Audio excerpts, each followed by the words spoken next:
Hey everyone, welcome back to the Dairy Raid. And week 3 of fall camp wrapped up over the weekend. And let's talk a little bit about what we heard coming out of week 3 and seeing if there's anything we can really analyze about it. And to be honest, not really. We're getting to the point in camp where it's less about installation and more about reps, more about working on situational offense and defense. And the rhythm of camp is there. The rhythm of practice is there. And football is starting to become routine. And so without repeating what everyone else in the Badger community has already said, just another week of camp. A couple things that we can mention. One of the points that was brought up last week in my week 2 breakdown was there hasn't been a lot of praise of the offensive line. That to which I countered with praise can be shown by results as much as it can be by actual words. So what does that mean? That means when the running game kicks big gains, when Tyree Walker busts a big run, when Dylan Jones, etc., busts a big run, the offensive line is there. When the quarterback's given time to throw the ball downfield, the offensive line is there. This week, though, it was the first time I've really seen that people who were there on the ground actually say, wow, the offensive line really had a good day run blocking, and we're really making holes. Good sign. Obviously, the offensive line last season was a point of a lot of pain for Badger fans. They did not perform to the level that we would expect from a Badger offensive line, but to be honest, they weren't an offensive line that is a traditional Wisconsin line. The depth wasn't there, and I don't think the talent translated. Sure, if we look at star ratings and recruiting and all that, we had a good group, but that didn't translate onto the field. You had guys like Trey Wettig, who too slow to play tackle, too big to be an effective guard, and eventually lost his playing time as the season went on. You got Nolan Rucci, high-level 5-star recruit that just didn't pan out. And there's obviously many different ways that you could put blame on that, but you watch him in the bowl game. There's just something wrong about his body composition that didn't work well. And hopefully for him, getting closer to home,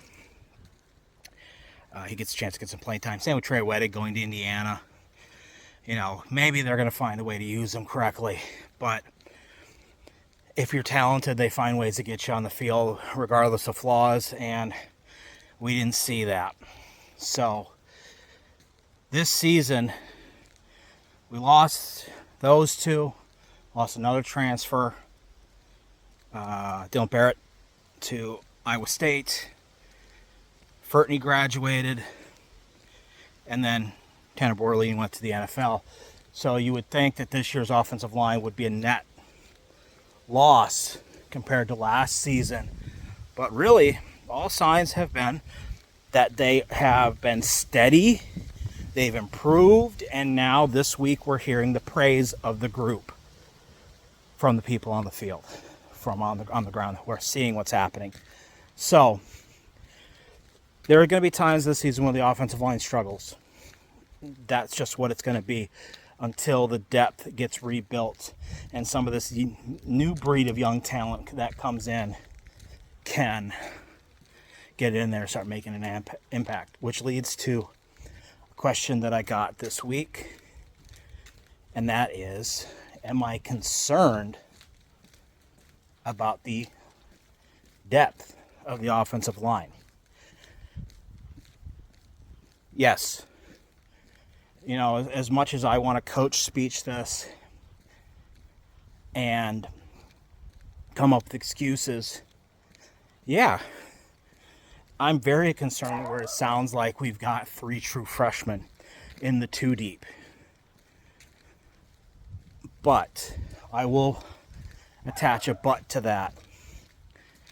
But they're proving it on the field. They are passing up guys who've been in the system for a while, but more importantly, they're earning the playing time via talent. And the positives of getting young guys in the 2 deep this early are simply growth potential. They're going to get meaningful practice reps from the beginning. Emerson Mandel has to learn how to pass block because he never had to pass block in high school. And the best way to do that is getting meaningful reps running our offense in practice.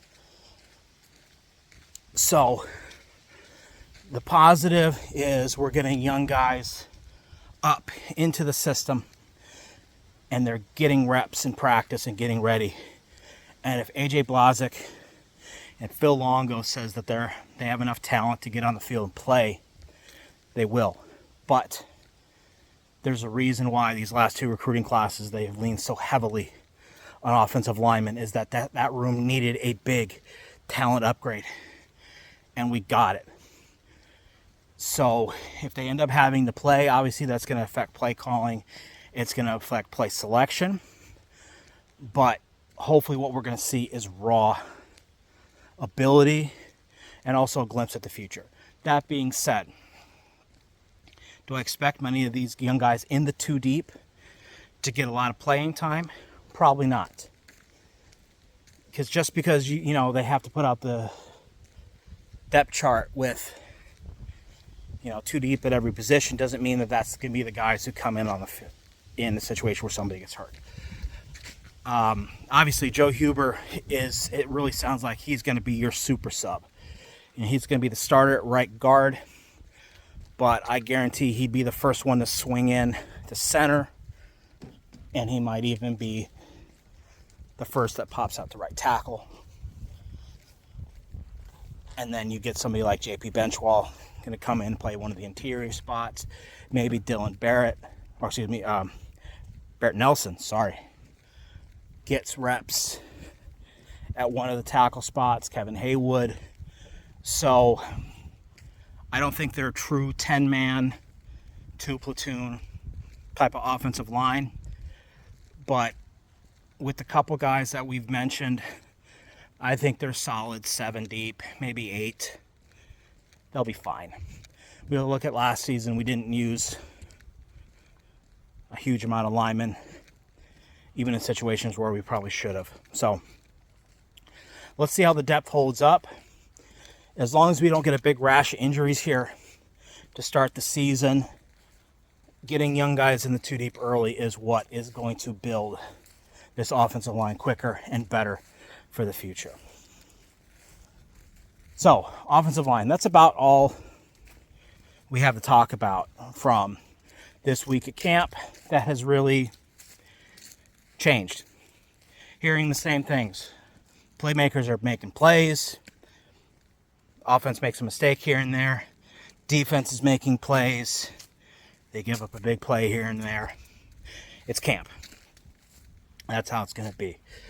But, so we don't have this cut too short, I did have a couple questions/comments come up through what I solicited for during the week. And I think it's going to be a good time to answer them. And here we go. So, first one that came up. And I like this one as a kind of a philosophical question. And that is, if making changes to a system, offense or defense, culture, whatever, takes so much effort and takes so long, why, I think I'm paraphrasing what this guy's saying here, maybe going more with what he means. why not be more gradual with the change? And why make changes in the first place, especially when things at Wisconsin have always worked in the past? Well, the simple, easy answer at the top of that is you are firing the previous staff for what they did in the past, and you're hiring a new staff for what they're doing in the past. You're not hiring them to do what the previous staff did. That's obvious. Why not gradually move things from the old way to the new way? A lot of people do that.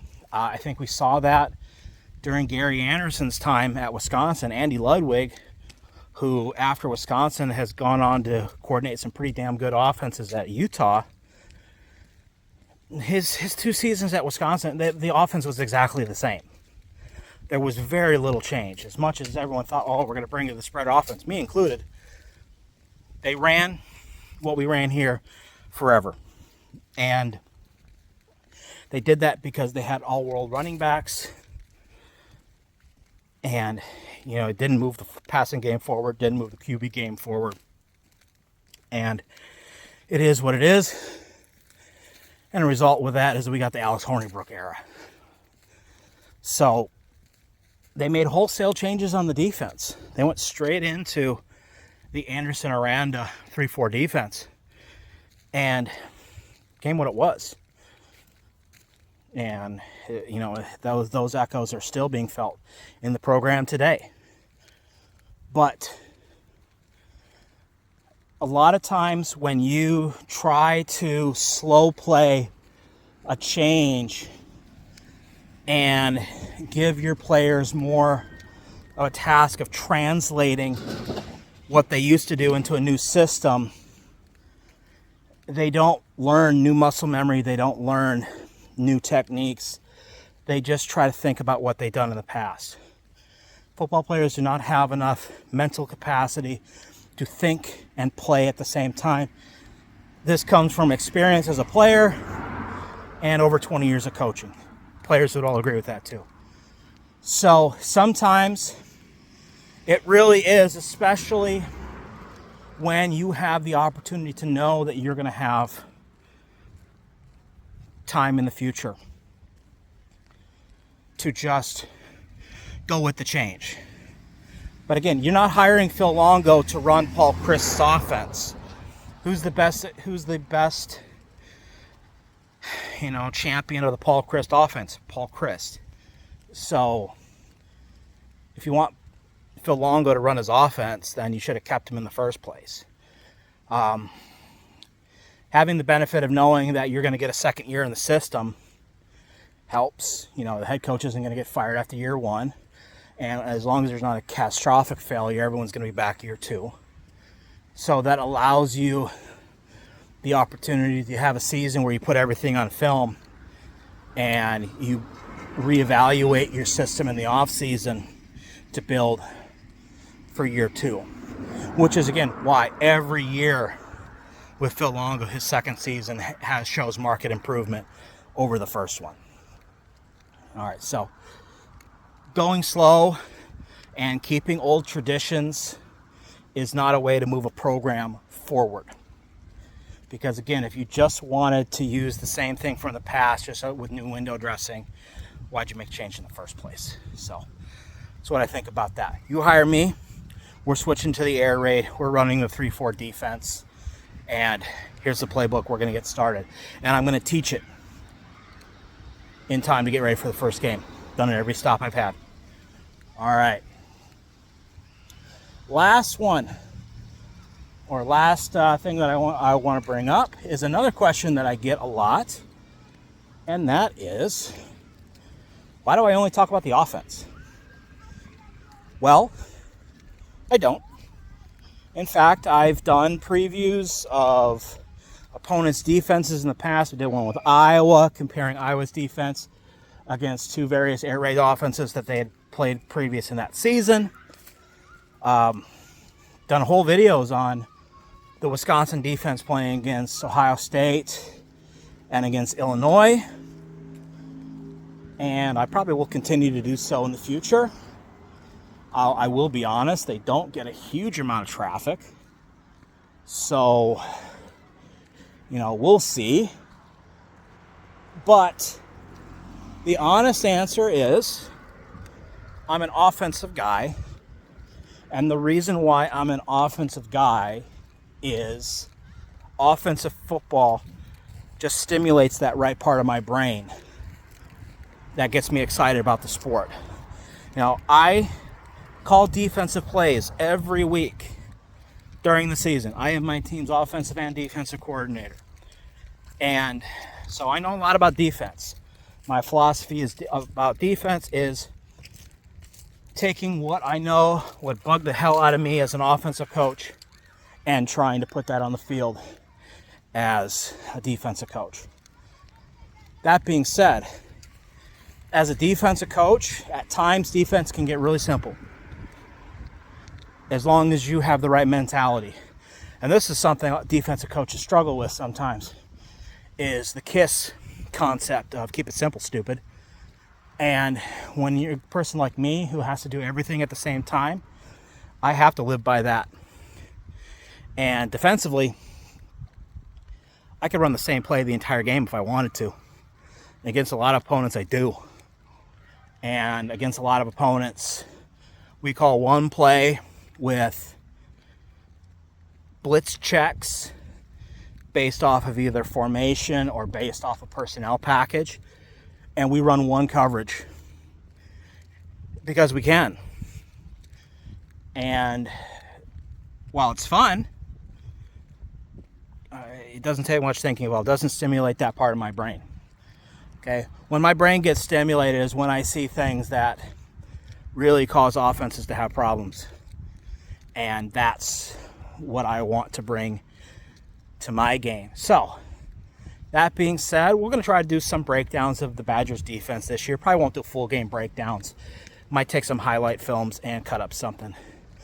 But, this channel started as a breakdown of the Wisconsin offense and its new identity. And we'll slowly build up to turn this into Wisconsin's whole football identity going forward. All right. Well, I've arrived at the office. I think that means it's a good time to call it a day. So, thank you for watching. Thank you for listening. And keep your eye on the Dairy Raid, as we've got some pretty cool new stuff coming up here. Game breakdowns, breaking down some of our Badgers in the NFL. You name it. 2024 season's right around the corner. We'll see you then.